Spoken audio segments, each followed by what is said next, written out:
Hey guys, welcome to the first ever episode of season 2 of the Streams of Income podcast. Now, I just wanted to give you a quick intro to the podcast before I get into the meat of this lesson, which is actually a Zoom call interview that I did with Ryan Reger. Now, Ryan Reger, if you don't know him, you need to.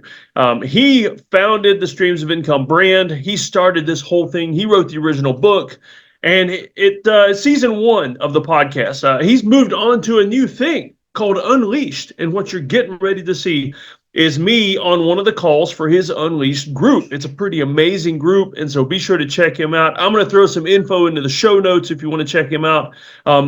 As far as what Unleashed is, it's helping Christians thrive both in business and in life, and just unleashing believers. That's what Ryan kind of thinks of it as, and it's pretty amazing. And the way, the way I look at it in terms of money and budgeting, things like that, if you want to find a way to get the absolute best coach possible, to get some community where you get to talk to other believers who are in business, in W-2 jobs, spread out all over the spectrum, and almost get one-on-one coaching with Ryan, who is a mastermind with businesses, you got to check him out. So let me tell you a little bit about why I'm doing this now. Why is Dr. Dave doing season 2 of Streams of Income? Well, Ryan started this whole thing, and when it got to a certain point, I mean, season 1 is part of the Unleashed podcast system. If you want to be sure to check out some of those original Streams of Income podcasts. You can find those on Ryan's Unleashed, and I'm on several of them. I've been several times as a guest on Ryan's podcast, but he wanted to move on. He felt God calling him to move on to something different, and so that's what Unleashed is. And Ryan, he took a sabbatical for a while, and he was praying and talking to God and thinking and just doing whatever he could to figure out what he wanted to do next, what God wanted him to do next, what's best for his family, and he came upon the Unleashed idea. But he had this amazing Streams of Income brand, and he didn't just want to drop it. He did not want to just let it die. And about that time, I mean, I stayed in contact with him the whole time. I tried not to bother him much when he was on his sabbatical because, man, he needed to get away, and I didn't want to bother him much. But about the time he was ready to come back and launch Unleashed into the world, I went back to him and I said, "So, what are your plans for Streams of Income? What are you thinking about doing with that?" Because I mean, I wouldn't mind co-hosting it with you or something, and just being on there a bunch. And you know what? It had to be a God thing because I love Ryan and he's a great friend, but the gift that he blessed me with here is amazing. It had to be a God thing. God telling him, "Look, Ryan, it's time to pass it on. I think Dr. Dave's the guy." And so Ryan has given me Streams of Income. And so I'm running the Facebook group. I just finished rewriting the book and releasing that, the second edition. And now here I am, the first episode. I'm calling it season 2 of Streams of Income because I want to pay homage to what Ryan did. I mean, 300 episodes, something like that he did on the Streams of Income podcast. And so this is the first episode of season 2. And I thought it would be fitting to actually have Ryan and his new crew from Unleashed be the episode. And so what you're getting ready to see, if you're watching the YouTube version or here, is actually a group Zoom call where Ryan had some guys on there, and he wanted me to talk about streams of income, passive income, and take some questions. Now, here's the funny thing. Actually, you know what? I'm going to do a conclusion at the end of this. I want to tell you something really funny because I want to see if you notice it during the podcast. Something a little weird, something a little off with me. So just make your guesses, write them down, whatever, and at the end, I'll give you an explanation to what was really off with me and what was going wrong there, because there was something big. When it comes to passive income, there are so many different options. It really just depends on, your needs. Do you need to make money now? Can it be a slower build? Do you have money to invest? No money to invest? Either one's fine.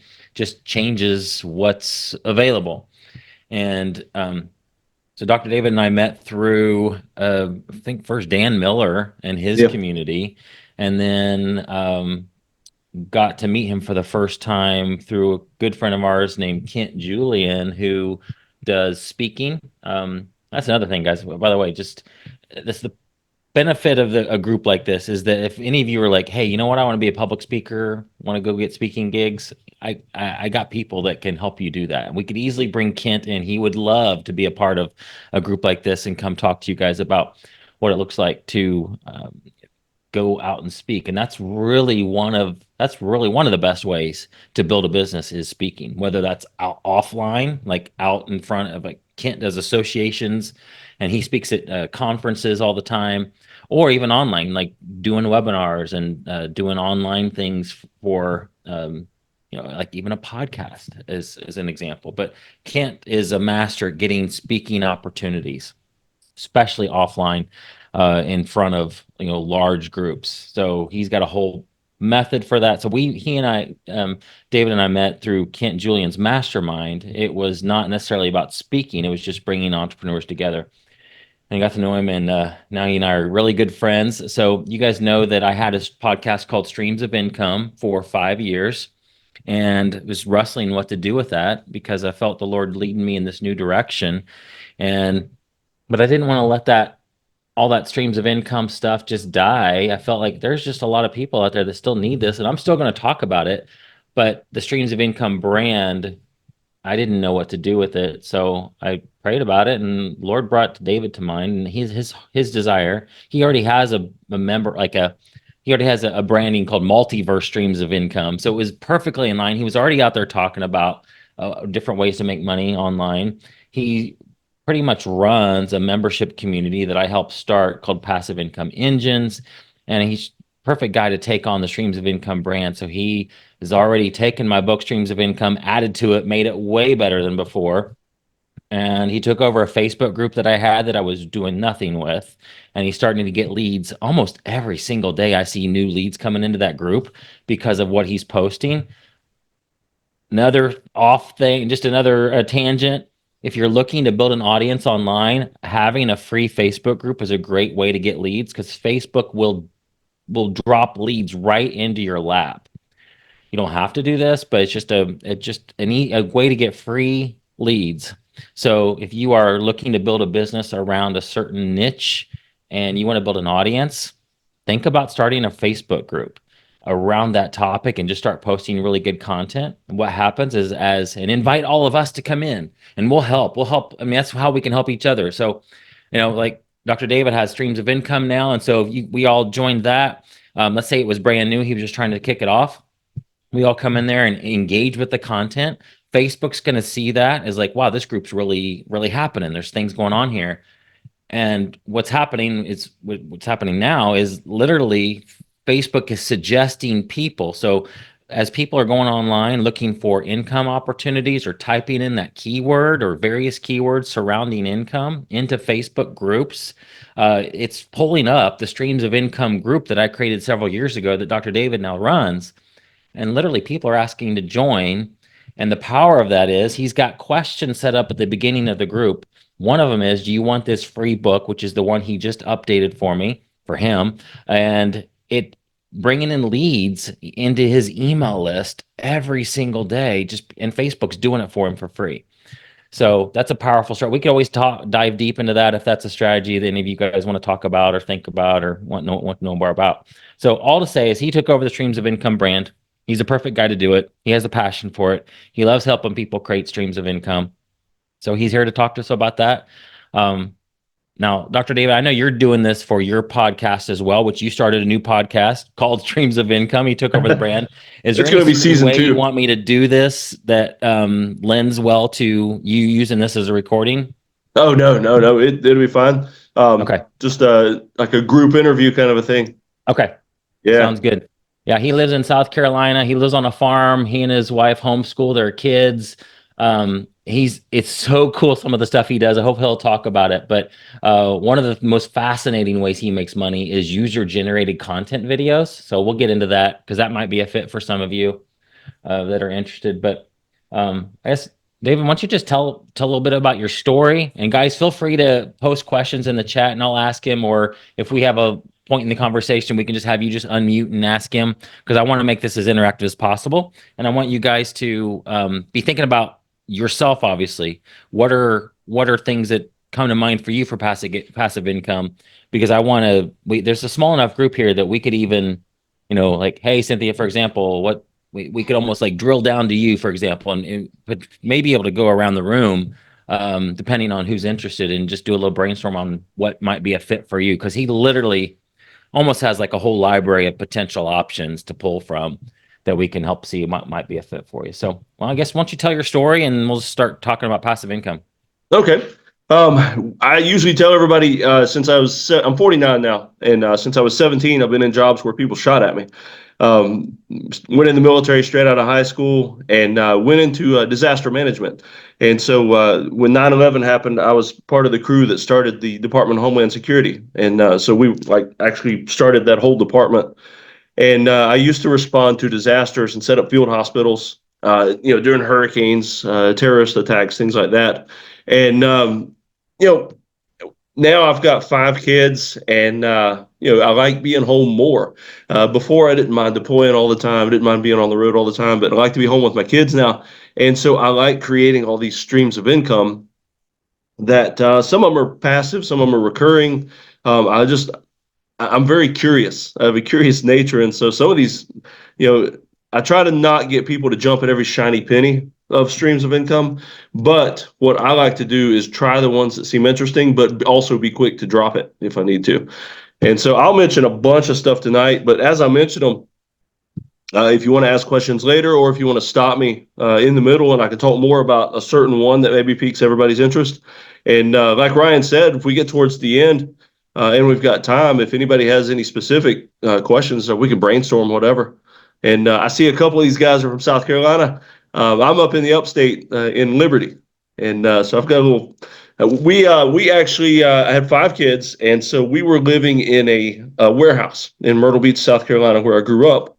And so the neat thing about that is the warehouse was free. My dad owned it. It was part of his construction business. And so we lived there rent free doing the Dave Ramsey thing. And then COVID hit, and I was doing construction sales for him. He has a general contracting firm. So I was doing sales during COVID, and construction boomed.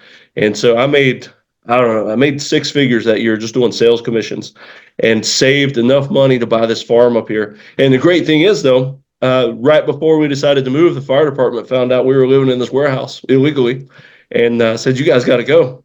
And so it was. I always look at it as it's God's way that He moved us out, and we found this place up here. And I've got 5 acres right off a dirt road. Friendly redneck neighbors that the kind that we all look out for each other. And if somebody strange drives up the road, we're calling the phone line to see who's coming, that kind of thing. And so, I've got a home office here in my walkout basement, and I love getting into stuff, just whatever I can do. Earlier today, I was recording a podcast for Streams of Income that Ryan was talking about, and I kind of think of it, Ryan, as season 2, Streams of Income. It is, yes. I reference back a lot to season 1, hosted by Ryan Reger, and it's a lot of fun. But okay, so I wanted to pull up a screenshot. Since I research a lot with streams of income, it pops up in my Google feed a lot. And so this was from Forbes magazine. What is passive income? And said, although it requires effort to establish, once set up, it's money earned with little or no effort.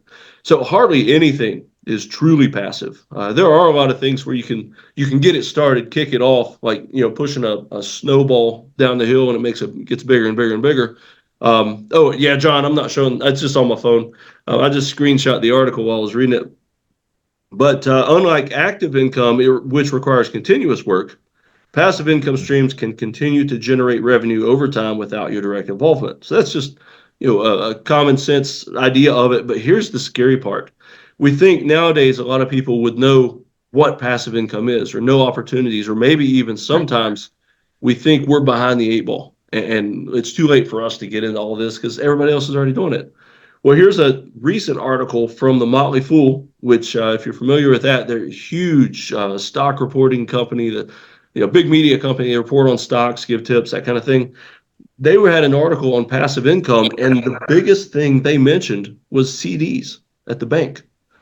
And to me, that's like 1980s passive income. I mean, that's what I was doing when I was a teenager. How many of y'all are old enough to have had a passbook savings account? where you actually took your little passport, almost like a passport-sized book. You took it into the bank every time you wanted to deposit money. And from there, as I matured, I bought 12-month CDs. And, you might buy a 12-month CD for $100, and at the end of 12 months, you've got $100.10. And that's how good the rate was. And so I don't know why Motley Fool was talking about that for passive income in the 2000s. It just didn't make sense to me.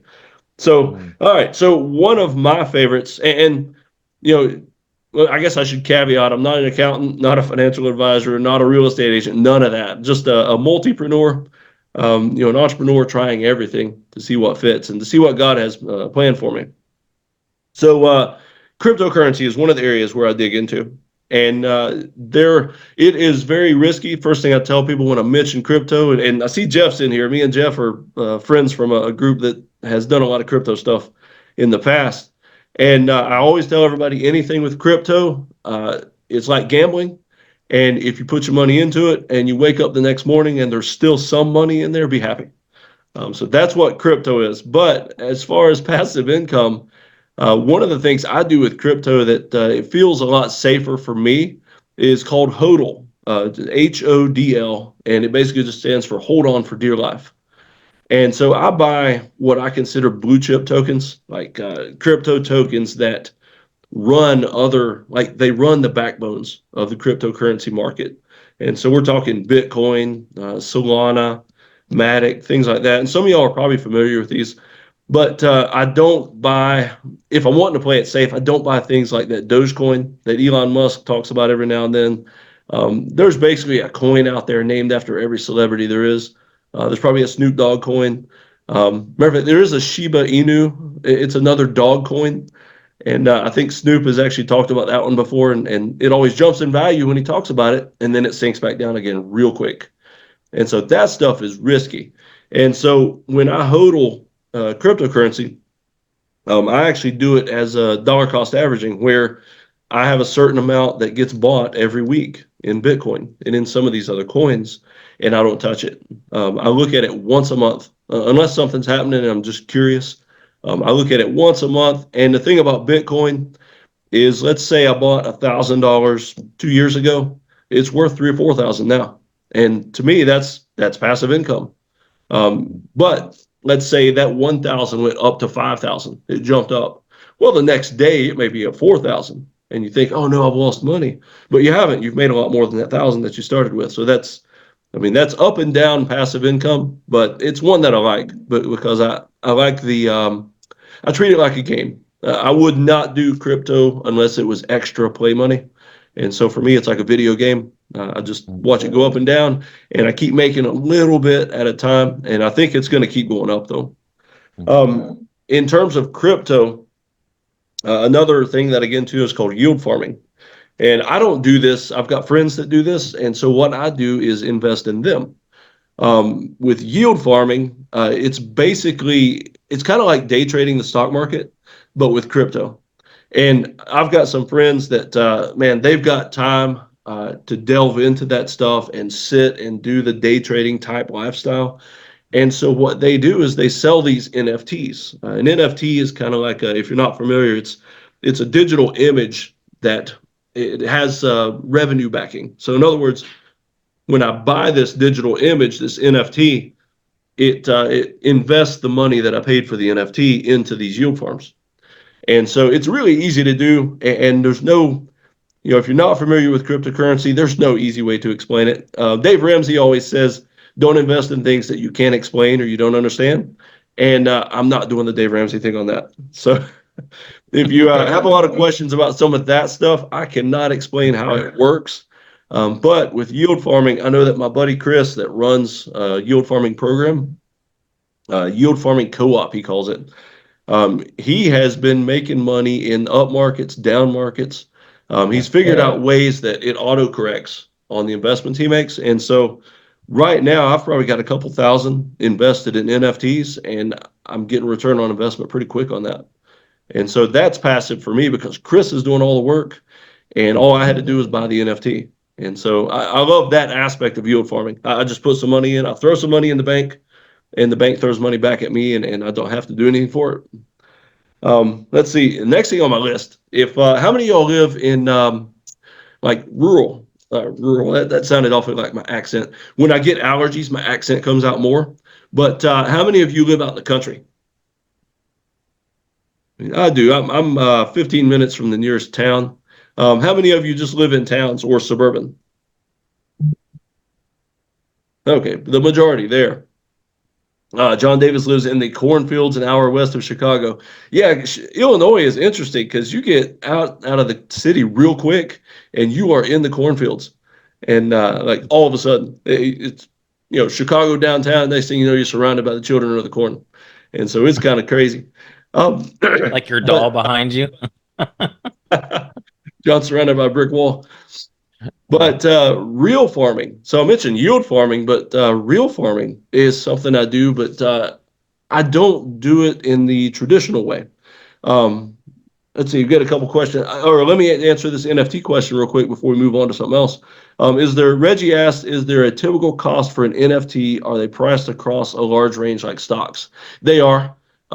They're priced across a large range. And the thing about NFTs is there's two main different kinds of NFTs. One kind is the kind that you hear about on the news all the time. It's basically just digital artwork. Somebody is selling a drawing, a painting, and something like that, and people will spend millions on it sometimes and hope it keeps its value, goes up in value. And that stuff, that market has fallen apart several times, up and down. The NFTs I'm talking about are called utility NFTs. And so the NFT represents your investment. It's not just a one-time purchase that you hang on your digital wall, so to speak. But as far as real farming, I don't have any crops other than my own garden. We grow our own family food. And but this farmland that I moved into, there's some nut trees here. We've got some other stuff growing here that we could, like sassafras, things that we could pull in. But here's the thing about farming, and that I like about for residual income, passive income, is that you may not realize it, but you could get a farm number, and basically you're classified by the USDA as a legitimate farm for growing almost anything. You could almost get a farm number if you write it up right for thinking about growing something.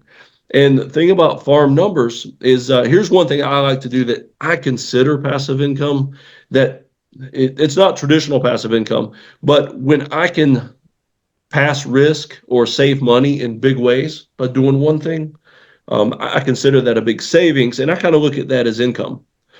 So I got a farm number when we first moved here, and so I can vote on the local farm commissioners, that kind of thing, but it opens me up to grants that nobody else can get. I can get first-time farmer grants. I can get veteran grants. If I put part of the farm in my wife's name, her as the owner-operator, we can get minority women-owned farm grants. And here's the great thing for me is I operate a Hipcamp off of this farm here. We've got a haunted barn on the property. And Hipcamp, if you're not familiar with it, it's like Airbnb for tents. And so I've got a haunted barn. We don't use the barn for anything, but part of it, I've got a big weight room in it. But I've got a tent site under the barn patio. And there's a lot of haunted stories about this area. And somebody was actually murdered in my basement, just right over there, right beside where my bed's at. And so there's some pretty cool haunted stories about this place. Yeah, Skinwalker Ranch. My kids, John mentioned the Skinwalkers. My kids actually will play jokes on people that stay here on the haunted farm.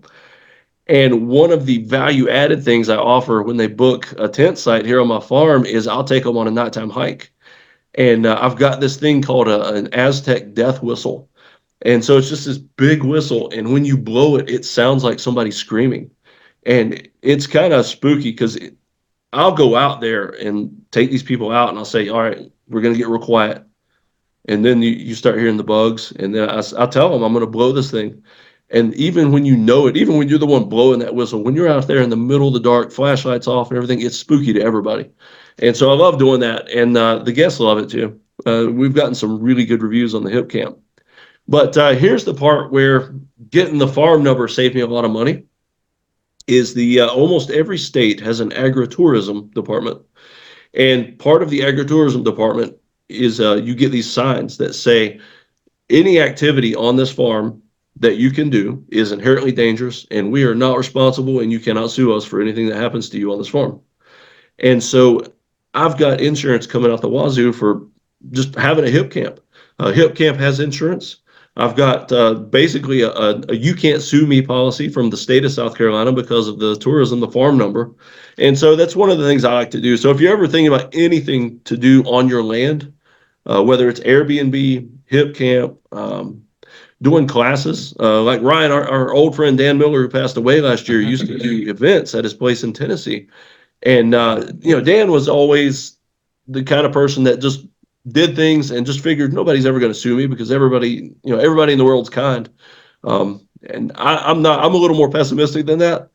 And so I am covered for doing classes here, doing all kinds of stuff, UGC videos, whatever I do here. I've got so much insurance that I don't have to pay for. And so I kind of consider that passive income because it's saving me a ton of money. Let's see. Kirsten is saying, not sure we have grants like that in New Zealand. Okay. The large farms are being taken over for pine tree plantations. Yeah, that's in my area, not so much, but Midwest, Iowa, places like that, in America, the farms are being taken over by huge corporations. And small time farmers are getting pushed out. And so I love working with farmers, though, to look at different streams of income, things like value added, like if you have bees and generate honey, you can add things to the honey, like peppers, and make spicy honey, that kind of thing. Mike says, I've been thinking about processing classes of turkeys around Thanksgiving, and then they take their bird home. Oh, that would be cool. Neighbor of mine's got a bunch of ducks and turkeys and things. And great thing, we don't have chickens yet. We're going to, but we don't have chickens yet because I got 5 kids to feed. So we need some eggs. But my neighbor that's got all those birds, they give us eggs all the time. But as far as the farm number, like I said, if you even think about farming, you can apply for a farm number and it'll help you. And, the only thing I've actually sold farm wise, I mean, the Hipcamp, I don't really consider that farming, but I've sold rabbit poop. Does anybody in there have rabbits? Nobody's got rabbits. Oh, rabbit poop is, let's see, business opportunity. We don't have the chickens yet.com. John, I may hop on here and buy that domain while we're talking. But rabbit poop is one of the cleanest, most perfect fertilizers you can have. You can almost eat it. Not that I'm going to, but it comes out clean. You can drop it straight on the plants. You don't have to process it, anything. And it's just dry pellets. I mean, it's kind of gross to handle with your hands, that kind of thing. But I've got one rabbit, and the only reason we've got a rabbit is because my son bought it at a flea market without asking me, and we didn't want to kill it. So we've got one rabbit. And we bag the rabbit poop. What we don't use in our garden, we sell. And maybe that's a little bit of passive income because all I do is feed him, and he generates more than I feed him. Mike is asking, yeah, the farm number is through your local USDA. And so wherever you are, just plug in, like you do a Google search on your county and USDA, and it'll pull up the nearest USDA office. And so that there should be instructions on their website how to apply for a farm number. It's really easy. Basically, all I did was tell them, hey, I want to get a farm number. They sent me an application. I filled it out, sent it in. A couple weeks later, they sent me, aerial maps of my farm with all kinds of details, like how much crop acreage I had and stuff like that. It's pretty cool. And some of the opportunities I've had because of that farm number, about a month ago, I went to a Frontline to Farm Veterans Conference. It completely paid for through grants, and I spent a week at Appalachian State University, and we toured all these different farms. And man, the streams of income these people were doing is pretty amazing. We went to creameries, beef farms, chicken farms. I mean, all kinds of. We even toured a ginseng farm, and this guy had a hillside, maybe no more than a couple acres, and he said he had several $100,000 worth of ginseng plants on that little hillside. And he's making a ton of money just farming ginseng. Now, the crazy thing about things like ginseng, though, is it's worth so much money that you have to guard it, and usually with guns. And he's had to shoot at people that would come in and take his plants and things like that. So depending on what kind of farming and depending on where you are, there's certain things that might be legal that aren't legal here in South Carolina. And if you know what I'm talking about, some of those things I'm perfectly okay with on a medicinal basis if it's prescribed. But I have actually invested in some of that with stocks because that's an amazing field. And once some of that is legalized for medicinal, it's going to skyrocket. Just a lot of weird things about that right now. Real estate. Anybody here into real estate? I am into real estate only passively, I guess I would say. I don't own any houses. I don't own any physical property other than what I live on. And so what I have done until I get enough money and find the right place that I want to buy and do for a rental property, probably going to be single family housing to start out with. But what I do is I invest in sites like Lofty, lofty.com. There's another one called Fundrise.com. And I like those two websites. Those are two of my favorites. There's a bunch of them, but those are two of my favorites because it's a very low minimum amount to invest. I think Lofty was about $50 and Fundrise I think was 25. But return on investment was pretty quick. And what I did on Lofty, I actually, when you get on there, you put money into an account. You can search through all these houses and properties and even commercial properties that are listed on the website. And you say, I want to invest in that one. And so you can invest close to home. You can invest maybe somewhere you want to visit someday. And what I did, though, was I selected some of the properties they have that were run by Superhost Airbnb people. And because the value has gone up quicker. And so the first one I did was a big condo in Atlanta. And so that's only a couple hours from me. So it's actually a place I might be able to drive by one day or even stay at. And the value on that has gone up quite a bit. And so that just helps me get paid back faster. And yeah, so that's a fun one for me. Cynthia's asking if that's for U.S. only. You know what? I don't really know that for sure. I think both of them are actually based out of Atlanta. You'll have to check that, Cynthia. To be honest with you, sometimes a lot of these you won't know until you try to invest into the platform, because there are some things I've tried to invest in before that for some reason weren't legal in South Carolina. And I've got some friends in Texas. Texas seems to be even tighter on some of that stuff. It just depends on the state. And Bill says he's got an investment on Fundrise. I've been pretty pleased with that one. On Lofty, you select individual houses. On Fundrise, you kind of invest in accounts. And so I've got some in both because I like comparing to see how they do. Let's see. Here's a weird one that a lot of people don't think of for passive income, but tax deductions. Now, before I go into that any further, I'm not an accountant or a bookkeeper or a financial advisor, any of that again. But are there any accountants in the group? Okay, so I'm going to say something that if there was an accountant in the group, they might get mad. But I heard that this was repeated. This is repeated from something I heard a bookkeeper say. And this has been my experience with CPAs as well, because I've had to deal with them with other businesses, is that for the most part, accountants and CPAs are IRS interventionists, so to speak. They are basically people that enforce the rules of the IRS. They help you as a business stay within the rules. You're going to be hard pressed to find a CPA or an accountant a lot of times that will help you look for deductions, help you look for ways to save your money. Most of the time, they just want to follow the rules. And there are so many rules to follow. It is crazy. Ryan's saying he said a quick Google search looks like Fundrise is only for US, but Lofty might be open for you in Canada. And which one of you is in New Zealand again? I'm not sure if it would be.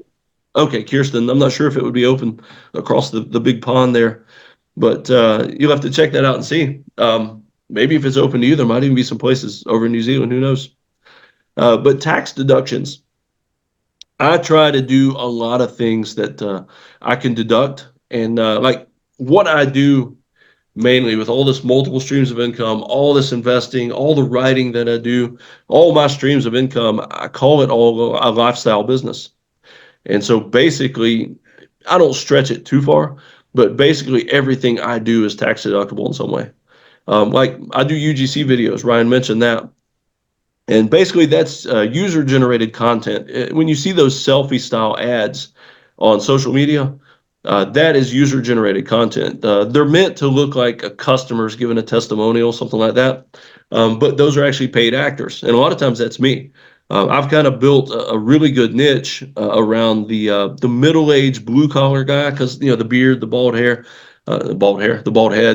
But I've built this niche, and just the middle-aged guy too. I've actually got one of my biggest paying accounts is a business that makes like men's shaping shirts. It's basically Spanx for men. And so they'll pay me and they'll say, hey, man, we need you to put one of these shirts on. And they're so tight. I have to have my wife like help me put it on and peel me out of it. But what it does is just slims you down. It's meant for men with man boobs and bellies. That's basically what they advertise. And they'll have me pretend to do a before and after shot, and I'll like pooch my belly out. I'll drink a lot of water sometimes too before I take the videos. That way my belly's bigger. And I'll do UGC videos. But here's the great thing about tax deductions is I get a lot of videos that ask me to do videos in my truck. I've got a big shiny red Dodge Ram pickup truck. And because I live in the country, right? Got to have a pickup truck on a farm. At least that justified me buying it. But when I use my truck for videos, I log that. And the truck is in my personal name, not the business name. And so I personally rent my truck to my business for me to do a photo shoot. And so it makes a little bit of that tax deductible and, takes some of the tax burden off of what I make as a business. So, with tax deductions, if you're not sure about something, I always Google search it first just to get a general idea. But, always be willing to check with an accountant. Just know that the accountant's almost always going to try to talk you out of anything that is not normal. And not normal sometimes will cost you money. And let's see, Dwayne's asking, what was the acronym for? UGC, user generated content. That's actually one of my biggest streams of income right now. See, about 2 weeks ago, I hit a peak. I did about 110 videos in 1 week. And basically each one of those is a video commercial. And I make, let's see, on average, I make about $100 a minute doing those. So, and here's the great thing too. So if I'm doing the UGC videos, that's active income, not passive. But a little extra with that is they want me to demo products and things like that. And like over there on my desk, I've got a big stack of, there's a box over there that's full of, it's got a French press and about 10 bags of coffee in there. And so pretty soon I'm going to be filming an unboxing, and I'll be up in the kitchen filming me making coffee for this company, and I keep all the product. So if I'm making about $5,000 a month doing the videos, getting paid for the videos, usually I come out about 10 grand or double the amount in the product itself.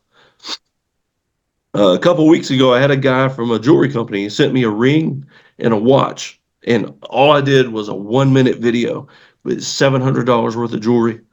And the ring was pretty cool because it was cobalt, and it actually had the inside of it was from recovered World War II gun stocks.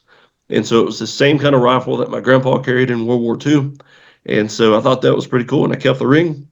And the watch that they sent me as part of that package that basically I just unboxed it, put the watch on, looked at the camera, and was like, oh, this is so awesome. I really recommend these guys. And that's pretty much it. But the watch actually had a meteorite embedded in the face of it, a little chunk of a meteorite. So that was pretty cool. And I keep all that. Let's see, how did you get into UGC? I do it on a company or a website called Fiverr, Fiverr.com. And that's where I got started and where the bulk of it still comes in. I've branched out some from Fiverr where if I can move the client off of Fiverr, I don't have to pay a commission to Fiverr and I make more money. And so some of my biggest money clients are not on Fiverr, but that's where I found them or where they found me. And so that's where we got started. Feel free to talk about your course. You have a course that you put together that if anybody's interested in diving into that some more, feel free to, you can post a link or whatever later or give it to me and I'll post it for you. Okay. Yeah, I filmed a big seminar on that, and because it's a lot of fun. And the great thing about that is people might think, well, Dave, if you try to teach everybody how to do it, they're going to take your business. Everybody's got a niche. I've had people ask me like, hey, I don't look like you, like a outlaw biker or something. I look pretty normal. Can I do that too? And I told them like, there's a niche in UGCs for perfectly normal people. There's niches for, I usually tell people though, if there's something weird about you or something you always thought was wrong, normies. But if there's something weird about you, you have an even better chance of getting a niche. Because I do a lot of beard products for just hair products for beards. And because of my background, I do a lot of tactical stuff. And here on the farm, I get a lot of videos because I can go out in the front yard and start shooting a gun. And so I'll get a lot of videos where they actually want me to draw from the holster and fire and things like that. And so it's these niches that I've built. And like I said, anything that is weird about you, you can make more money doing that. I've always been, a little unique. I've always been a big boy, and lost my hair when I was young. And my beard used to be a little more red, but I've always had a nice beard. Well, not from birth, but you know what I mean. But I don't mind being weird in that way. I get some clients that want me to wear the kilt, and I'll go outside and wear the kilt and do stuff, and shirtless and swing kettlebells and all kinds of crazy stuff. And so lots of ways to make money. The weirder you are, the more you can make money. Let's see. Oh yeah, so tax deductions. I got off on a tangent, didn't I? So tax deductions, just start a business and look for tax deductions. With the farm, since I've got a farm number and I'm an official farm, there are a lot of things I can deduct as far as tools and things like that I would buy normally to use around the house, but it's not a house tool anymore. It's a farm tool. And so things I do in the yard, that's all to prep for future crops. And so there are a lot of things, it's just all in the way you explain it. And so tax deductions are a very, very interesting way because it's not money in your pocket, but it saves you money in the long run. And so I consider that passive because, I'm doing something for another reason, but it's like, oh, there's extra money because I'm doing that. Let's see. Oh, here's a tiny little one that makes me about $100 a month. That is pretty much completely passive. There's an app called Upside, UPSIDE. It's a gas discount app, and so you download this app, and basically when you go get gas, I mean, you're going to get gas anyway. And so on the app, it'll pull up gas stations near you that honor the Upside app, and in general, you'll get about 10 cents off per gallon for every place that's on this app. And so it generates that money, it puts it in your account on Upside, and I download it back into my bank account when it hits about $100. And so it's completely passive because I'm getting gas anyway. I'm not doing anything extra. All I did was I downloaded the app. When I go get gas, I just have to take a photo of the receipt, and that's it. And that's $100 a month right there. And so easy. Now, some of y'all, if you live out in California, other places, you might make quite a bit more money. Your gas is going to cost a lot more than mine here. I'm not sure how it is for you, Ryan, in Texas, but about $3 a gallon, I think, maybe right now. Okay, yeah, $3 a gallon here too. California is probably around closer to 14, 20, 30, maybe. I'm not sure. I hear horror stories from my friends out in California. So much so that it's just kind of the idea that don't look at the gas pump because you got to get it anyway. But that's just a little one, though. I've got a lot of little passive incomes that pay me well, and the big ones that might require a little more maintenance, but I enjoy it. I just enjoy digging into it. All right, so now I tell you what, before I kind of switch topics into a little different, does anybody have any questions about those passive income streams or any of those income streams? All right, we kind of been hitting them as we came but up. If they don't, I just have a quick idea. I just saw the recent email that you sent out about the ton of new opportunities that are in the passive income engines group. And guys, this is not a promotion for you to buy another group. If you're interested in that, let me know. We probably could come up with some type of discount for being an Unleashed member or something. But is there do we have like a list? I could almost imagine a lead magnet that's like, 25, like that one, like I didn't even know the Upside app existed, like things like that. And that are simple like that, very easy to do, all the way up to something like UGC, not so passive. But do we have like a list like that that's like a resource page? I could put one together. Tell you what, I'll put one together and send it over to you, and you can share it with the group. Okay. Yeah, okay. And I've got my notes here, so I'll. Folks would be interested in, and also just be the guys I'm just talking out loud with him now as a kind of a partner on this, is that this could be a good lead magnet.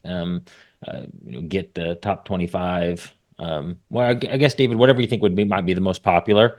Yeah. That's especially easy for folks. Oh yeah, yeah. And see, Dwayne's asking about Hipcamp. Yes, sir. Hipcamp. You spelled it right too, except I think Hipcamp is one word. But hipcamp.com. And yeah, it's just tent sites mainly, or RV sites, that kind of thing. Dwayne, you're in South Carolina, man. You're welcome to come stay at mine anytime you want. I'll blow the whistle for you while you're out there trying to sleep. Actually, the neighbor. All right, so my house is on a little hill, and you walk down about 100 yards, so it's downhill to the barn, and then there's a neighbor right beside the barn, maybe 50 feet away from my barn is the next neighbor, or at least his fence. And he showed my son some pictures the other day from his trail camera. It was like an 800-pound black bear. And so, yeah, if you come stay at the hit camp, you don't know what you might see. But the bears won't bother you much.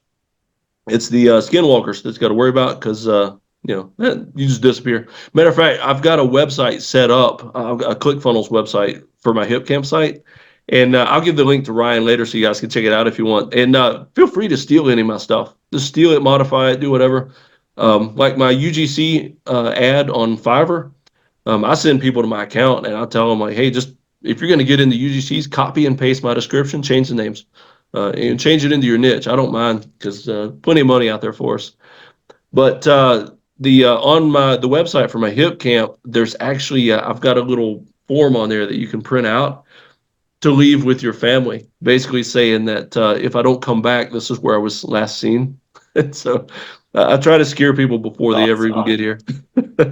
Oh, Antonio's in South Carolina. Yep. And yeah, Antonio, you're welcome to come up anytime too. Your boys can play soccer in the front yard. We got a big field out front. But yeah, it's fun. So let's see where we're. Oh, okay. So I'm going to switch topics kind of a little bit. So not so much passive now, but ways I make things easier, I guess. So I stole this from Travis Peters, a good friend of mine and Ryan's, and it's called Copy Paste Profit. And so what that means basically is I love income opportunities. So I don't consider it passive because I do have to do some work to create it, but I love creating things that I can use over and over and over. So I just copy it, I write it, I copy it, paste it, and make money. Oh man, like some seasonal allergy or something is killing me.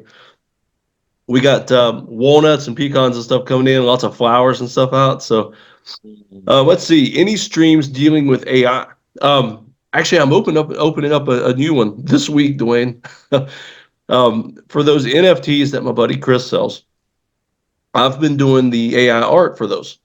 And so it's a yield farming NFT. And so I've created these NFTs that look like businessmen working in the fields. And also there's an old story called Acres of Diamonds. I don't know if you know about the story, but it's basically, if some of y'all are probably familiar with it, but basically this farmer was, farming these fields, never could make any money, so he just got mad and sold it. And the next farmer that bought it farmed just a little bit more and found these diamonds. And so I've designed these AI art of these NFTs. It's farmers digging diamonds out of a field. And so that's what the artwork looks like.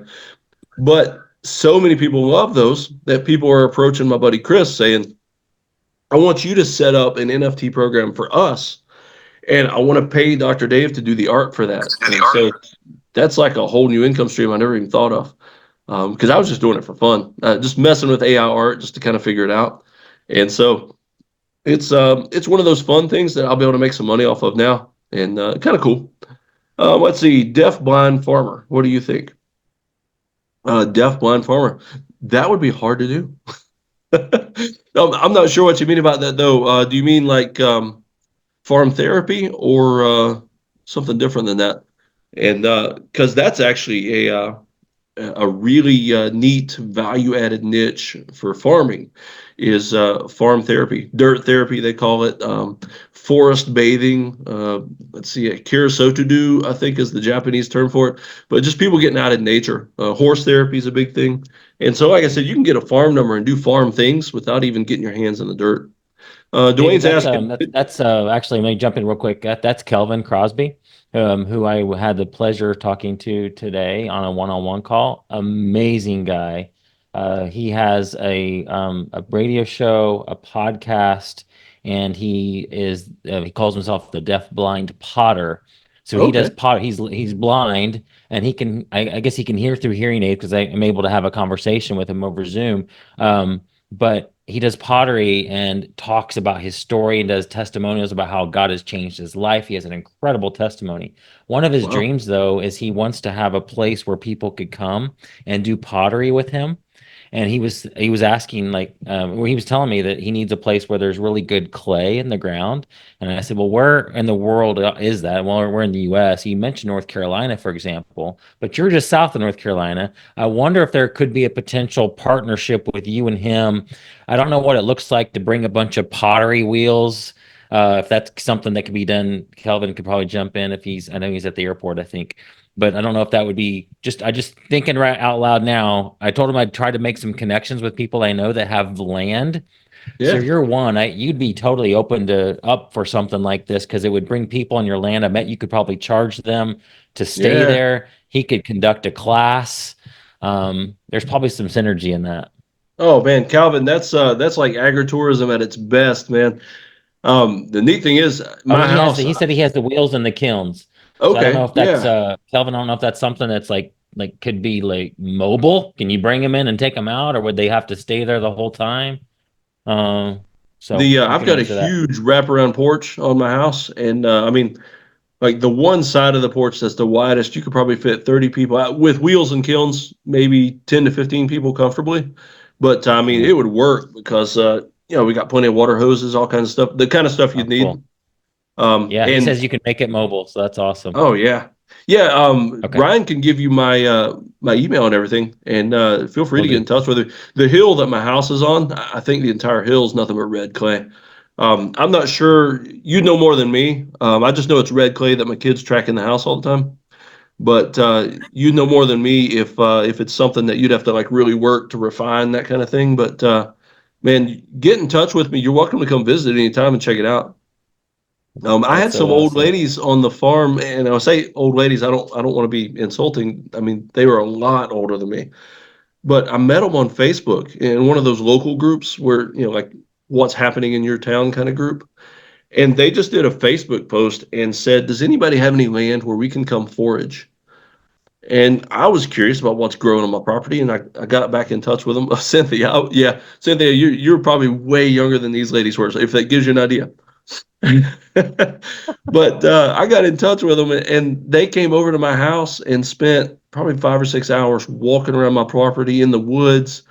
And they always bring a gift to everybody they come and forage. And so they brought me this big thing of plantain salve, and it's for ant bites, snake bites, burns, that kind of thing. And when they were done, I wish I'd had more time to talk to them because, I mean, they were so knowledgeable. But they were showing me plants and stuff growing around here that I had no idea about, and simple things that I didn't know had medicinal value. Like I've got a black willow tree, and the lady was telling me about stripping the bark off of it, boiling it down, and making medicine out of it. And very, very neat. And she gave me a list of things to look for. She said, when these things flower, call me and I'll come back. We'll make some stuff. I'll give you some of it for letting me come. And it was just really neat. Wow. And so, yeah, if Calvin wants to come and check out the clay, uh, yeah, we can do something fun with that. Dwayne had a And question because above of the about Mid agritourism, Journey. we don't have to worry if people get hurt on the kilns or anything. Sure. I'm sorry, Ryan, I interrupted you, man. What I were you was saying, saying? Dwayne had a question above about Mid Journey for your artwork. Oh yeah. No, I tried Midjourney and didn't like it. I tried Playground, didn't like that one. Canva just came out with a new AI image creator, and I use Canva for all my illustrations and logos, things like that. And my VA uses Canva and then sends it over to me. But I tried them all, and I found that with Midjourney, I was never quite pleased with the way it did hands and feet and stuff like that. And with Playground, I played with it quite a bit, and it was weird about almost every time, whether I did animals or people, they had too many legs or too many arms.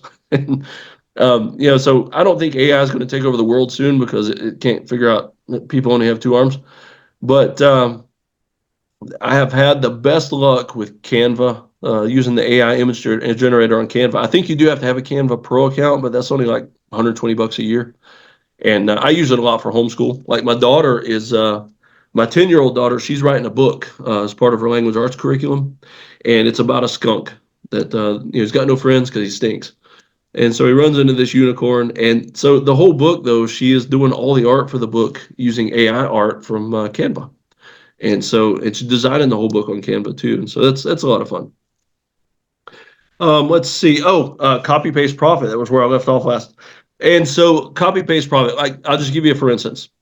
I wrote a book here a while back about the strangest secret, the old Earl Nightingale recording. And so basically, all I did was I created this workbook, how to maximize listening to the old Earl Nightingale recording. And so what I did was the first place I always go is I publish a book on Amazon. And Amazon KDP, just the letters KDP, I could publish that book right away in print for Kindle, which Kindle isn't just on Amazon. You can use it on any device, hardback and audio. And so this one book, it's copy, paste, repeat. I've got it in 4 different streams of income on Amazon alone. And then I've also got that book listed on Teachers Pay Teachers. It's basically it's kind of like I don't know, like Amazon for teachers only. They'll get on there and buy curriculum, things like that. And so I published it on there. I've got it listed on Etsy. Most of the books I publish I also list on Etsy because it's an automatic download. I set it up. I've already written it, and so I list it in one more place. And there you go. And so that's copy paste profit. Artwork that I create, like I'll create designs for T-shirts. And Ryan here lately, Red, the VA that you sent me, has been doing all the artwork for the T-shirts for me. And I list them on Spreadshirt. And there's also, let's see, Cafe Press. I mean, there's like 100 different websites where you can do print on demand, T-shirts, coffee mugs, tote bags, sweatshirts, caps, basically anything you can wear or drink or eat out of. They'll do print on demand. And so all you do is create this image. My VA does it on Canva, or I'll do it on Canva if it's something I'm just wanting to play with for fun. Upload it to all these sites, and that's a copy, paste, repeat. And just keep doing it over and over. Can you give us an idea? Like, I'd be curious to know, like, and let me know if this is too personal, like what you might expect to make on some of these sites, or what you might make from the copy paste profit method. Oh yeah, it just depends on the item. I'm the kind of guy that throws a lot out there and sees what sticks. And the great thing is though, it's out there regardless. It may not make a lot right away because I've had some books and things that didn't sell right away, but over time made a lot of money for me. So let's say T-shirts. If I design a T-shirt, my VA did the design for me, uploaded it for me and everything. If a T-shirt sells for around $30 on that website, I'll make about $4. Which doesn't sound like a lot of money, but I didn't have to do anything for it. The only thing I do really is every now and then I'll post an image of the T-shirt. I do like a T-shirt drop Tuesday in my Instagram, and I'll post an image of the T-shirt. And that's about the most that I do for that. The VA did the rest, and the company sells it.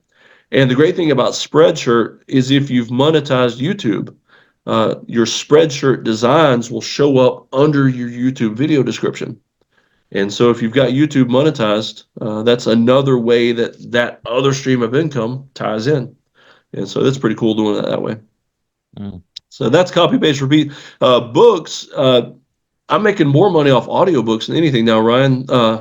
If you're not doing Amazon KDP, you may not be as familiar with it, but Amazon recently, they have a beta program now where they'll do the audiobook for you. And so I've always wanted to do audiobooks, but I didn't want to sit down and record it myself. I mean, you hear how gravelly my voice gets at times, and my voice would wear out after one chapter, and I didn't want to pay somebody thousands to narrate it. And so Amazon recently unveiled this program, and they will convert your existing published books to audio for free. And you even get to pick the voice. They have like 10 different voices. It's either a British accent, American accent, male or female. And then there's about 5 different age choices for each. And so for my nonfiction books, there's I don't know, it sounds like a 40 to 50 something male voice with a bit of an accent, not a deep Southern accent, all the way like me, but kind of a bit of an accent. And so that's the one I choose for my nonfiction books. And that's pretty neat. So one of the things I do with that though is every week on my Monday calendar, I've got an item that pops up. And it says, run a product through the grinder. And that's just what I call it for. I will log into Amazon. That's the one that's the grinder for me right now. I'll log into Amazon, find one of my books that's not an audiobook yet, and I'll go through the few steps to convert it. And that's 15 minutes. 15 minutes, and I've converted an existing property into another income stream. And since Amazon owns Audible, uh, I mean, man, they're making a ton of money, and the profits on the books are actually a lot more than what you get for the KDP books, the print books. And so it's pretty cool. That's all. I really Can you like it. use AI generated content to create a book in KDP? It I don't I try not to, because they're asking that question when you upload a book now. Did you use Mm, AI to generate this? And I'm afraid of okay. why they're asking. Yeah. Because Yeah. I don't know if they're just trying to get demographics like, hey, 50% of the books are Yeah. generated by, but Or if it's I'm against the afraid at some rules. point though that they're probably gonna cut the profits for AI books, Yeah. or they're gonna Yeah. screen them more heavily for copyright violations, because Sure. that's the trouble Yeah. with AI right now is copyright quagmire all over the board. I mean, I was Mm, interviewing a music guy the other day that does jingles and stuff like that, mhm, and mhm. he said there could be like 2 or 3 bars in a song generated from AI inside a whole composition, and it'll get Uh-huh. flagged on the music sites because Wow. music sites will pick up that those 3 bars in that succession or whatever were on another song that somebody generated by AI, Oh and my the gosh. copyright stuff will kill you on that. Yeah. Let's see. Bill has a KDP account, hasn't focused on it much. Yeah, focus on that, man, or at least run that through the grinder. Go back. First thing I would suggest is go back in and see if you can do more with the books that you've already got there. Because if you haven't done much with it, you might be able to convert some of them to hardback. Those sell pretty well, and the profit margin is pretty good. And that's the ones I always order for myself too, to put on my personal shelf, because the hardbacks just look amazing. But the audio right now, audio is hitting it really big, and so if you can convert any of your books to audio, you'll see an increase in the sales right away almost. It's pretty. Kirsten saying if you use AI initially and then modify it with writing, you could probably get away with it. Like if I used AI to generate, I don't know, let's an outline, notes, um, I don't know, just a list of topics, whatever, because I do that sometimes. I'll just plug it in, and mainly because I want the AI to organize it for me, that kind of a thing. That I would be fine with. KDP is fine with, I'm sure. But you can heavily modify the writing. I mean, because you're going to put it in your own voice and all that. But art, it's obvious when it's AI art, because it doesn't Mhm. matter how well you try to mask it, you can tell it's AI generated. And music, with music, it's going to get picked up real quick by the copyright engines. And so I wouldn't do music or art, but the AI writing you can probably get away with as long as you're modifying it to you.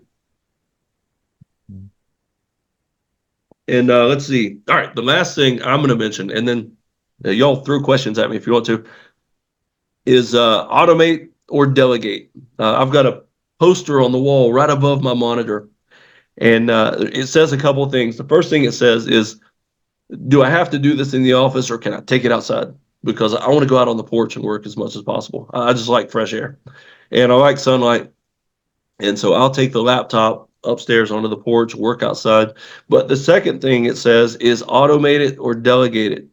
And so for me, that's how I move things towards passive income, is if I start something, because I start so much junk that I can't do it all. That's why I love giving ideas away, because I can't do it all. Maybe sometimes I think, especially with Ryan handing me the streams of income, is I think sometimes God's given me some of these ideas, not for me, but so Mhm. I can talk about them on the podcast or here and just give them away. And God didn't let me create it so I could make money off of it, but somebody else can. Yeah. And Hey, David, so, before we go, let's make sure I'd love to bring up the Idea Factory idea again because Danny is on here and he also was wired that way where he comes up with ideas for people and he said he's got like notebooks full of ideas. Some are probably horrible, but some are probably really, really good. yeah. And he doesn't have time to even try them. So I remember when I was on a call with him, I said I was going to connect with you to see if you were still interested in exploring the idea of an idea factory. Guys, all Oh this man. was if we had like if it would be if it would be possible or people would find value in like a website where you could go to see ideas, business ideas, and somebody could say, for example, ooh, that one sounds kind of cool. I want to buy that idea for $100, $500, $1,000. Maybe it was $2,000 and included consultate, like coaching from somebody to actually implement the idea. Maybe it was more fleshed out and like, here's the blueprint, here's the VA that can help you launch it. So that was the idea that Dr. David had, that he came to me with, and then I got on a call with Danny, and he was like, that he already has these ideas. So all of you probably have ideas sitting somewhere that you're not doing anything with, probably will never do anything with. Could you potentially make money from them? So we were thinking about creating a website. So that's where was going. Yeah, Danny, that would be amazing. Because what Ryan's talking about, what I've thought about doing is some of these ideas I'm just going to mention. Like I'll do a podcast on an idea, mention it, talk about it, and basically tell whoever's listening that run with it. And if you make a lot of money, just buy me some coffee someday and meet up and tell me about all your success. Another thing, though, Danny, this might interest you that Ryan was talking about. What I thought about doing with some of these ideas, I'd like to flush them out a little bit. And like Ryan said, flush it out, do a basic business plan. And by basic, I mean like just real basic. Just brainstorm all my ideas on the paper, sell it for $99, and anybody with any hustle could take a $99 idea and make a living off of it if they wanted to. Just I'm not that guy. But Danny, if you ever want to get on a podcast, man, and we could do a podcast and just do nothing but throw out ideas. Like the title of the podcast would be 151 business ideas from Danny. And that would be kind of fun. Yeah, but Dr. David, if you wanted to explore that further and you really think there's still legs to that idea, I know you've got a million things going on, but I'd be happy to create that website or get a VA to create it. We just have to know, like, if if people would actually be interested in, would people purchase those ideas or not? I mean, like, ideas are cheap. Any of us can come up with ideas, but what would we have to, add a lot of value to it, like coaching, or would we have to do something extra to make it valuable for somebody to spend money on? I don't know. Yep. Can I throw something in real quick? Yeah. I contacted one business so far, and this newspaper in Michigan, they own, I don't know, 30, 40 print papers, and they're advertising. I see they're always like trying to get salespeople. So I said, well, obviously the salespeople aren't getting enough ads, more than likely.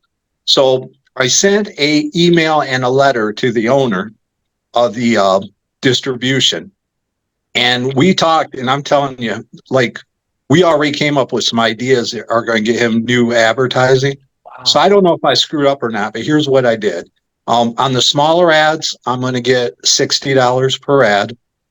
Everyone, like his salespeople, him or whatever comes in from the copy or the ads that I'm writing, my ideas, and then 120 on the bigger ones. Uh-huh. So like I'm kind of like thinking, I don't care if it's $2 or $3 or $4 a month. Then you got a $300 or $400 income stream. Mm-hmm. So what I was thinking, the website might work, but I think you target businesses with a particular idea that, like, it's almost like consulting, but you don't really do the consulting. I don't want to do like 50 hours a week consulting or whatever. I would just rather sell them the idea and help them. We could help them get it started or whatever, and then them run with it. Mm. So I think your market is business owners, I believe, but I'm just brand new on this. But one thing that might help the group, and I stole this from a book years and years, several years ago. I was already doing it, but not like now. I just write like a journal in the morning, and I write at least 10 ideas a day. Sometimes it'll be 15, 20, 30, but 10 is what I'm shooting for every day. Yep. Man, you can do a lot with that. That's pretty neat approaching business owners, because I started doing lectures, like multiple income streams 4, and just insert whatever after the 4. And I've been pitching that to different conferences, like farming conferences, multiple income streams for farmers. I was at a martial arts conference last week, and I'm probably going to end up doing some Zoom sessions for these martial arts business owners. They all own dojos. And how can they make money off multiple streams, not just the people signing up to come in and kick and punch each other. which that's fun too. But multiple income streams for whoever. Like my dad, he does construction. I've set up different income streams for him to branch off, and also as he gets older, income streams that aren't so physical. I did a brainstorming session this week with a guy that, and that's one thing I started doing, Ryan, is like a $99 1-hour brainstorming session. Yeah. This guy's an old Maytag repairman, and he's getting older. He's in his 60s, but which isn't too old, but he doesn't want to be crawling around on his hands and knees fixing washers and dryers. And so we were brainstorming ways he could take that online with YouTube videos and stuff. Oh, wow. And even like DIY appliance repair, where on his YouTube videos, he would have in the description, like, if you want to book a session with me, we'll do a Zoom call and you can actually show me the problem. Like, point your computer at it. I will help you DIY that problem. Oh, that's so cool. He can do it from his desk and isn't crawling around on the floor anymore. Oh, my goodness. That's so cool. I mean, another thing, David, you get people that are interested in that. We could create websites for them. I could easily do that with my Go High Level account. So we could talk more about that if you get businesses. There's so much we could do. Oh, and I see Calvin's got some ideas, 100 deafblind businesses. And Dwayne, he's got a list of T-shirt ideas and stuff. That's what I do, Dwayne. Kind of like you, I've got a file where I've just store ideas for T-shirts, slogans, and then every so often I'll send my VA a list of about 10, and I'll say, just go ahead and make these into T-shirts, list them for me, and it works pretty well. Yeah.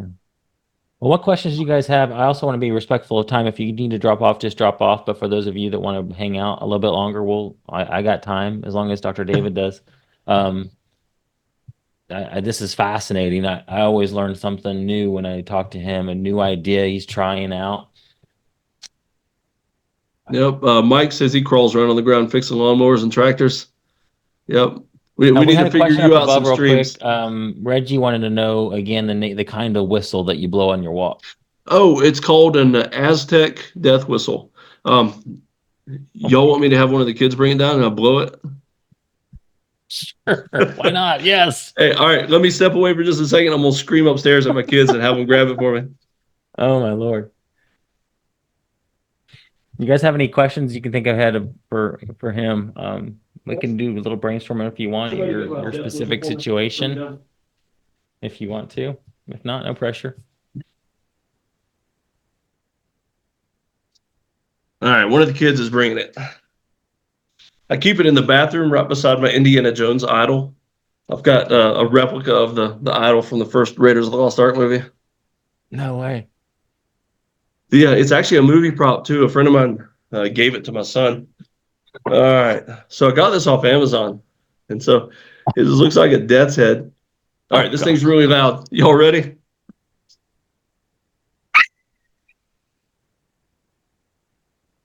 So imagine that out in the woods at night, and it didn't completely go, like your microphone like muffled it or something. Try it again. If it's not waking up your whole house or something.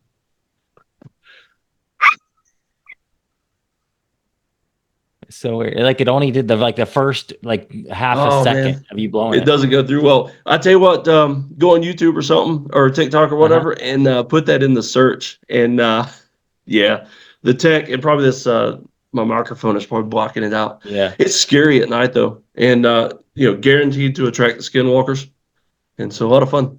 Oh my gosh. So, UGC videos, John said he Googled something and I didn't pop up on the video, but if you do some, depending on what you search for online, you may see some of my videos sometimes.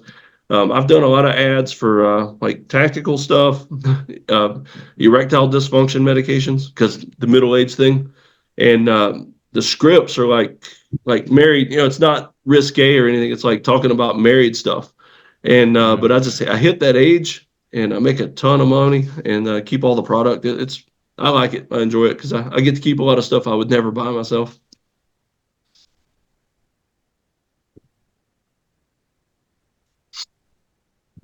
All right. Anybody got any other questions? Ingrid said she's interested in the Amazon beta. Yeah, if you're on KDP, go find your listings on the KDP site And where it says Kindle print, hardback, where you can do each one, audio should show up as an option now. Mike says, how do you come up with your book ideas? The book ideas, I don't know, I just get a ton of ideas, and I'll actually republish a lot of public domain books. For instance, I'll go buy an old military manual, or use some of mine, and I'll break it apart. Let's say I've got a 300-page book on survival, and survival out in the woods, and I'll break that apart and into chapters and publish books of several chapters. I'll use some of the artwork and make t-shirt designs. So a lot of the ideas, I've got some creative ideas that I came up with on my own, but I republish a lot of stuff, public domain stuff. Anybody that familiar with the Anne of Green Gables series? I always liked that growing up, and I like the old show. The new Netflix one I didn't care that much for, but I republished the first Anne of Green Gables book as Vikings. And so it was basically, it was set in Scandinavia, and I redid the whole thing as Vikings. And so Anne and the old couple that she's living with, they have to worry about raiders and stuff like that. But it was public domain material. I rewrote some of it. How do you find public domain books? That's a good question. So anything that is made by the government, for the most part, you're going to find a few things that maybe the government printed somebody else's stuff, but any government material is public domain. In other words, it's considered that your tax dollars paid for it, and so there's no copyright. You can do anything you want with it. Anything right now, I think 1929 is the cutoff. Anything published before 1929 is public domain, which interestingly, last year, I think it was last year, the original Steamboat Willie that Mickey Mouse came from went into public domain, and there've already been some horror movies made where Steamboat Willie's killing people. The year before that, the original Winnie the Pooh books, and so I mean the original because, for instance, Tigger was a new character and was made years later from the original Winnie the Pooh, so he's not public domain, but the original Winnie the Pooh stuff is public domain. And there's it's kind of funny, there's a horror movie called Blood and Honey, where Winnie the Pooh, Christopher Robins went off to college and just left them to fend for themselves, and they went cannibal and started attacking each other and stuff. And so I like horror movies, but it's a really funny, neat way to use public domain material, and can't nobody say anything about it. How do you find them? So like I said, if you're curious about something, just see what the original copyright was. For instance, the first 5 Hardy Boys books are public domain now. I think the first 5. And he wrote a couple a year. And so every year, so in January, what I do, every January, the list comes out of what just became public domain on January 1st, 2025. And you'll find lists, a lot of times the colleges publish them. And so you'll find lists and lists of songs, movies, books, cartoons, advertisements, things that go public domain that year. And so you can just search something up and say, is this public domain? I republished the first Hardy Boys book as if the 2 detectives were sisters instead of brothers. And so it's the Hardy Girls. And didn't do it woke feminist or anything. They're just 2 very tomboyish girls that, like a lot of the things the Hardy Boys did. But it's a little harder for the girls to solve mysteries because people don't take them seriously. And so, but it was all public domain. I basically went through and just changed a lot of the pronouns. I changed the names a little bit so it sounded more feminine, but it was a fun rewrite. And so, I can do that kind of thing in a week. I can take the book, tear it apart, rewrite it, and publish it in a week. And that's just kind of fun for me. Let's see. Is there a go-to website for children and teens that want to start a business? I'm sure there are. I don't know of any though. I kind of take my kids through the same thing I do. Like my little girl, she's 10 and she's wanting to train dogs. And see Calvin, I don't see Calvin on here. I should have said this while he was still on here, but we're training a guide dog. The company that Southeastern Guide Dogs, they do guide dogs and send them to people, service animals. And so what happens is people like us will take them for the first 18 months and do the initial training. And so we're doing commands, housebreaking. We start up all the training, and then we take them back to the center for Guide Dog College. And so she's wanting to start a guide dog service, or not a guide dog service, but a dog training company. And so at 10, we're already buying her domain name. She's building herself up, and this is all homeschool too. And so part of the copy, paste, repeat, I like doing one thing that accomplishes 20 things. And so she is designing a logo for her business called The Dog's Heart. That's going to be her dog training business name. And it's homeschool, but it's also her business logo. Today, I filmed my son's first YouTube video for his guitar business. He repairs guitars. My 13-year-old does. And so we're launching his YouTube channel next week. And it's homeschool, plus it's business. He's already got clients that are paying him to rebuild guitars. And so that's pretty cool. Did you check out, Dwayne had a question above. I don't know if we got to that. Maybe I was typing a question back or answer back, but any ideas about tech consulting, setting up automations for local businesses, Salesforce? Yeah, that would, as a consultant, that would be an active income, definitely an active income source. But yeah, I'm thinking too, because my dad, I'm thinking older generation family or small business construction, because I kind of have a heart for that myself. That's one thing I did for my dad, was setting him up with a website, Facebook, putting all of his books into QuickBooks and stuff like that. And the VA that Ryan sent me, she actually does the social media for my dad's construction business. And I mean, there is a big business there. And Ryan has contact with VAs. I mean, a lot of this stuff, I mentioned automate or delegate. I'll start up a lot of things, but once I'm happy with it, I'll get in touch with my VA and I'll say, can you do this for me? And to be honest with you, she always says yes, and she usually does it better. She's, especially graphics and social media, she is so much better than me. Dwayne's question also, did you say there was a specific place to go for finding public domain things? No, I just Google it. January 1st every year, unless it's on a Sunday, I'll do it, Monday or whatever. But January 1st every year, all the colleges and places like that have big libraries, the Library of Congress, places like that, they'll publish lists of all the new public domain stuff. And so you can actually, a lot of times, I think Cornell might be the one I usually end up going to, which it's probably cornell.edu, but I always just Google it. But if you can find the webpage for the current year, which, January 1st, 2025, here in about 6 months, no, less than that, but you can also find links to the previous years. And so there you've got reams and reams of public domain material. And then if it's public domain, all you have to do is Google that thing. I usually Google like the Hardy Boys, I think it was Tower Treasure was the first one. Hardy Boys Tower Treasure PDF. And that's what I Google. And I'll grab a PDF of the book. If it's public domain, it's online. And Google's probably listed it on their Google Books. But all you got to do is grab that PDF, convert it to a doc, and then you can rewrite it and do up a neat new cover, that kind of thing. Yeah, it's so much easier than a lot of people don't tell you how easy it is, but it really is. The military manuals, I love scouring antique stores and stuff, and I'll buy those up. I'll pay my son to scan those in. And guess what? For scanning, I'll pay him to scan them, but guess what? That's a computer technology class for homeschool.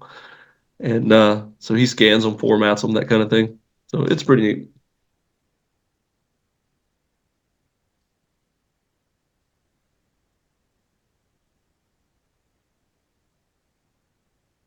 Any other questions, right. guys, or specifics to your situation that you want to brainstorm?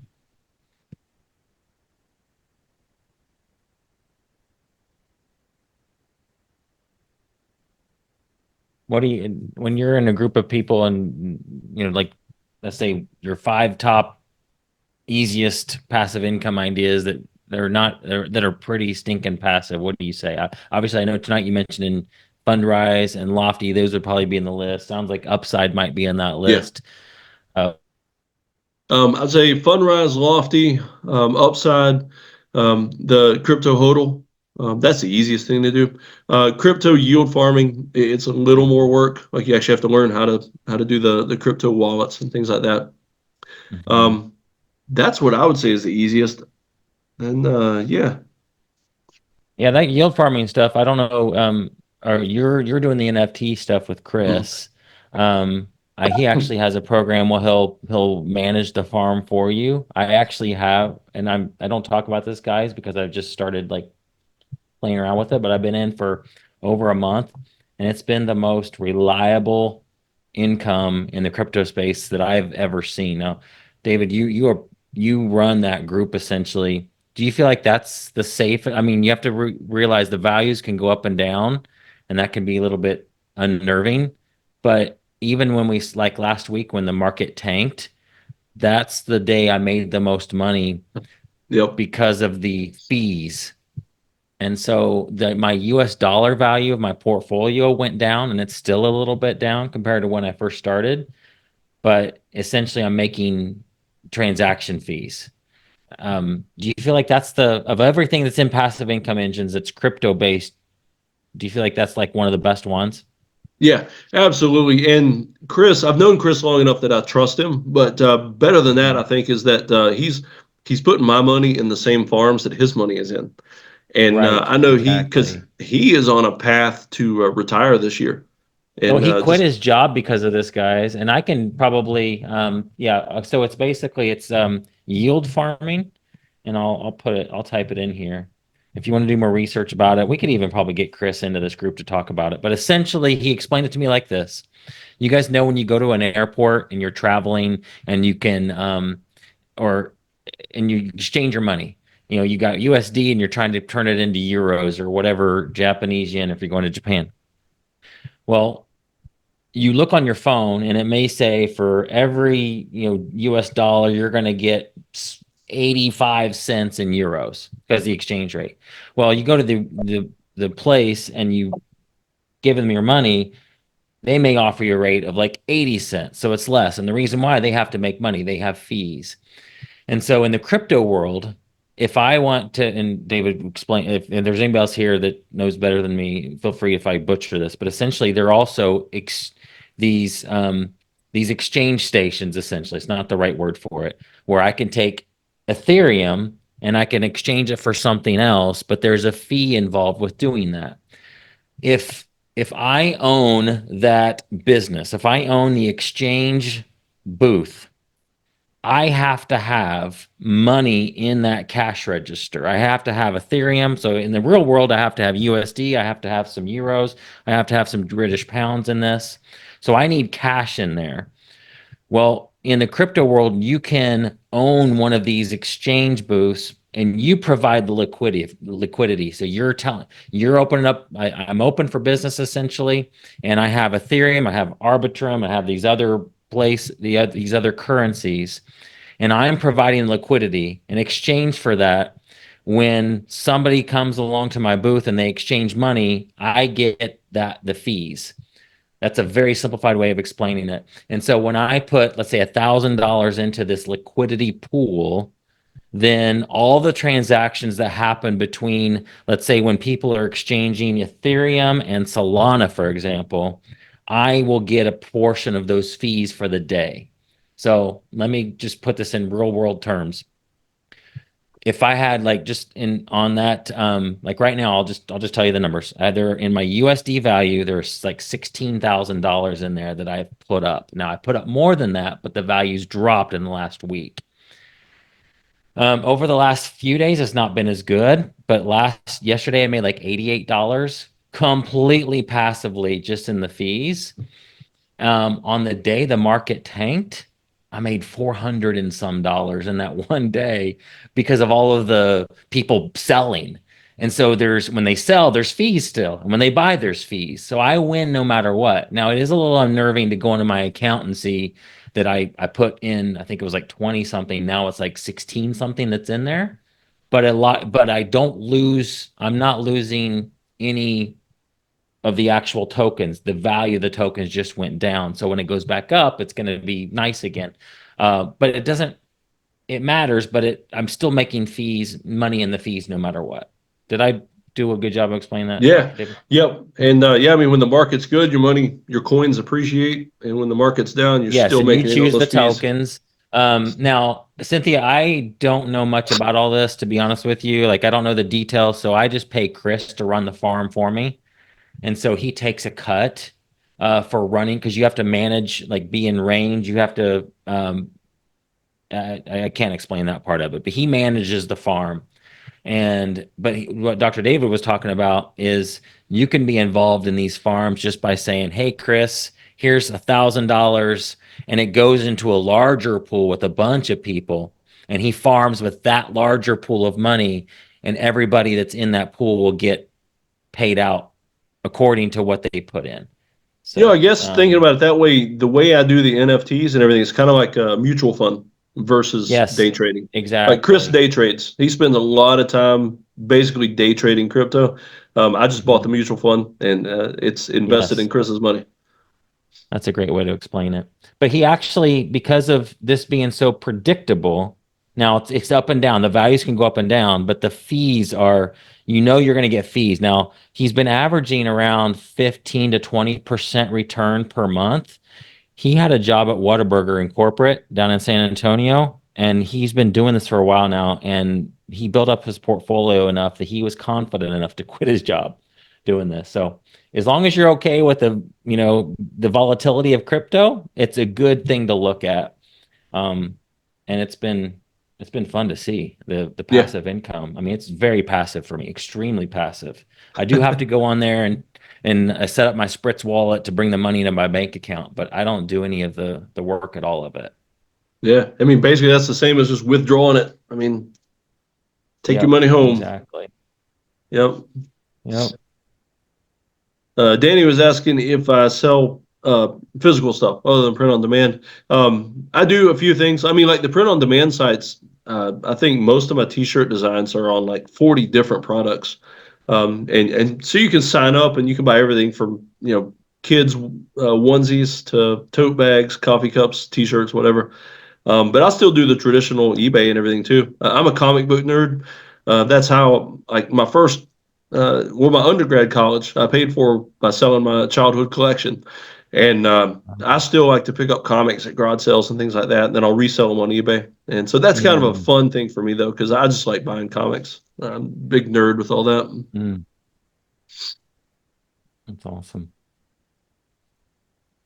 Well, guys, any other questions? I don't want to keep you if you're ready to go, but this can be a fun topic, and happy to. And I'll put together a list for Ryan to give everybody of some of my favorite streams of income. Absolutely. Yeah, another thing to think about too is you guys are building your businesses, and you're just building whatever you're trying to do here. It doesn't have to be where, and David can talk about this too, like where you're trying to go into, like, Cynthia, you have a coaching business. There are obviously ways to build multiple streams of income from that one niche. Like, it's not like where you have to go and you do life coaching, but on the side you've got a lemonade stand over here that you're working on the weekends. It's nice if you can make it kind of mold together with your niche, and that's what he was talking about with his dad. He's got the construction business, and he found ways for his dad to earn extra streams of income from that same, either the property or whatever his assets he has there. That's what he's doing with his property. He's already living there anyway. Turn it into a Hipcamp. That's extra income. So it's not like way off base. And you can make it totally within the niche that you're already going into. And it's just multiple ways of doing it. Oh yeah, Cynthia. I mean, coaching, printables is a really neat thing with coaching a lot of times, because I create a lot of forms and things like that for when I coach, brainstorm, that kind of thing, and create the form on Canva. And next thing you know, you can combine 100 of them into a book and sell that on Teachers Pay Teachers and Etsy and some other places. You could sell it like a DIY coaching manual. Mm-hmm. Yep. And David, another idea to plant in your head. Any of these books that you think that are in the public domain that might do really well in a different language, feel free to talk to me, because we could do a Spanish version of some of these books, or if there's another language. I do have some hard costs in that. I'd have to pay Buddy, who was actually on here a little bit earlier, does all of that for me. So I have to pay him. And there's a piece of software that I get charged for usage. So if it's a really big book, might cost a couple $100 to try it. But if there's something very popular you think this will be fairly good chance of this being a winner. We could always partner up and do translation. So just let me know about that.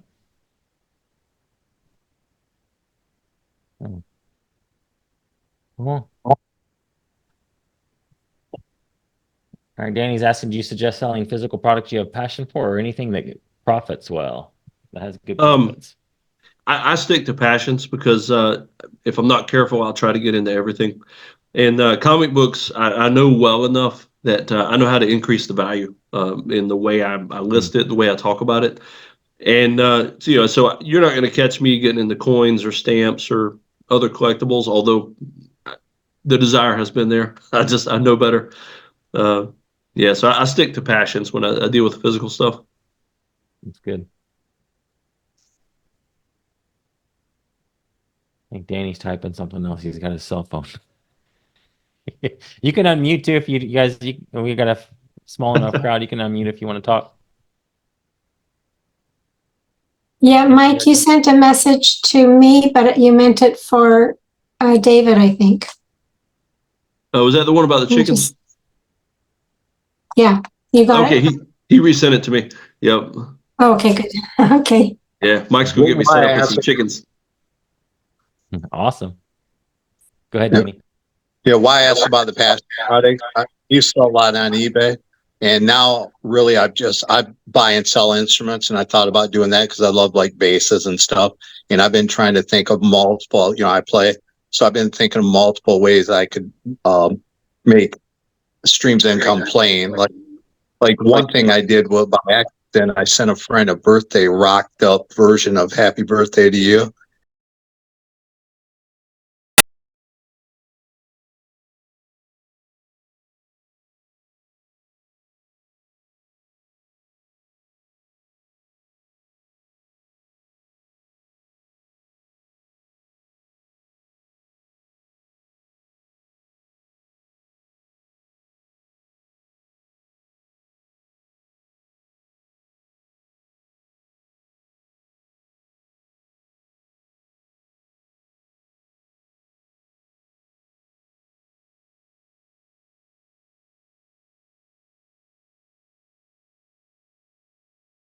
They would have me. I would soap up the beard and everything, and I'd be in the shower, water all over me, and I'd say, "Happy birthday, Mom," and then they'd send that to their mom.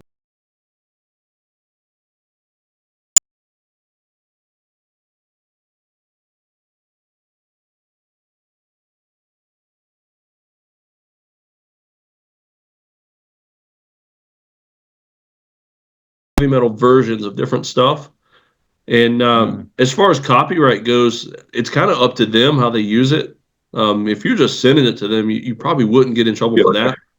If they post it on YouTube, YouTube's going to flag them, not you. Yeah, because I play on a worship every Sunday, and I'll even take traditional worship music. And me and the drummer, he looks a lot like you. He's a big guy, beard. Just looks like it. And we rock it up a little bit. We'll take it and change it just a little bit, and they seem to like it. So.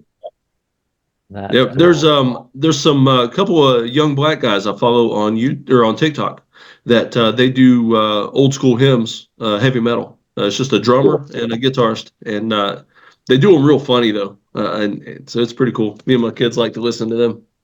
And speaking of passion, I hang around a lot of musicians, and those guys will go without eating to buy the guitars and stuff. Like it's like fishing or hunting. So, there's a good money there because, like your son plays. So if there's a guitar he's got his eye on, sooner or later he'll get it. Oh yeah, there's a multi-$1,000 guitar he's got his eye on right now. Mm-hmm. Yep. See you, Cynthia. Thanks for joining us. See you, Cynthia. Yeah, guys, this is a much longer episode. Thank you so much. You're welcome. Thanks for being on with us. But I don't want to cut it short if anybody has questions. I hate to leave, but no, it's all good. But thankfully it's recorded. The whole thing will be recorded, right? Yes. Okay. Absolutely. Thank you. All right. I want to thank you guys, though. Yeah, of course, Danny. Thanks for being on with us. Yeah, awesome. Antonio, thanks for hanging out with us. It's your son's soccer practice. Thank you. Love you guys. Love you too, brother. Cool. Dr. David, thank you, man. This has been so fun. I appreciate it. You're always welcome. And anybody in your group, I mean, you've been so good to me, Ryan. I mean, all your people are welcome to get in touch if they have questions or anything. Okay. And if they want to be on the You're in my podcast, group. I put you in just because I wanted to, selfishly for you to be a resource. So he's also in the group. You can tag him in there. He's in 500 other groups, so he might not be like super active in ours, which is totally fine. But we'll have him on as often as you guys want him, and just feel free to ping him, or we can post his email too. yeah, and if anybody wants to, as far as a group call, we could always just like one person kind of be on the hot seat, so to speak. Mm-hmm. And because I find if one person has an idea and we all sit and brainstorm it, I mean, we could get some amazing ideas that some of y'all would be able to steal for other stuff too. That would be super fun. I would be interested in joining that and being a part of that. Those are fun calls for me to do too. Oh, cool, guys. Thank you so much. Appreciate you being on tonight. Hey, guys. I hope you enjoyed that. I really do. I hope you enjoyed it. I hope you got some nuggets out of that. They're going to make you incredibly wealthy, and not just that, but happy. Time freedom and money freedom. I mean, the biggest things that those give us is happiness and just the ability to serve God the way God wants us to, instead of being hampered and just shackled by debt and things like that. So I told you in the intro that I would tell you what was off with me. Some of you might have guessed. I was sick, like deathly sick. I had some kind of a flu, summer bug. I don't know, but we did that recording. It was about 8 p.m. Eastern Standard Time, so it was in the evening. And I had been working all day, been doing all kinds of stuff all day, and been to my son's football practice, and had the flu for several days. And I was running about 103 temperature the whole time I was on there. So maybe if you watch the YouTube version, you could tell, because I was more red than normal.